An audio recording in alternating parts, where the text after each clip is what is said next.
সুন্দর বাণী আছে, লেখা থাকে, দেখছি ভোরের পাখি যদি তোমার আগেই জেগে যায় তাহলে তুমি ব্যর্থ। ভোরের পাখি যদি তোমার আগেই উঠে যায় তুমি ব্যর্থ। তোমার আগে উঠবে কেন? তুমি মানুষ, আশরাফুল মাখলুকাত, আল্লাহর সর্বশ্রেষ্ঠ সৃষ্টি, তুমি তো আগে উঠবার কথা। তোমরা এই কি জীবন বাছাই করে নিছো ছেলেরা, তোমরাই বলতে পারো বাবা। তোমার জন্য আমি আটকাবো না, আমার জন্য তুমি আটকাইবা না। কেউ কারোর জন্য আটকাবে না ছেলেরা, মনে রাখো। একদিন তোমার বাপের মতো করে কবরে চলে যাবে। এই যাই দৌড়ঝাঁপ করছে বেচারা কামাই করার, একদিন দেখবা তোমার রাইখা সে চলে গেছে।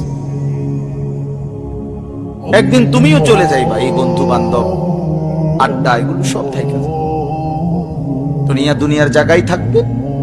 তুমি মরবা যেদিন, আমি মরবো যেদিন, সেদিনও সূর্য উঠবে, চাঁদ উঠবে, পৃথিবীর এই ব্যস্ততা থাকবে, মানুষের দৌড়ঝাঁপ থাকবে, দোকানপাট সব খুলবে, বাজার ব্যবসা চলবে, শুধু আমি নাই।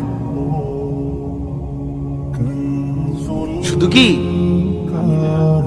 আর সবই কি স্বার্থপর দুনিয়া। কেউ তোমার জন্য 1 ঘন্টাও থামবে না, কেউ না। কারো হাতে সময় নাই ভাইয়া, কারো হাতে সময়।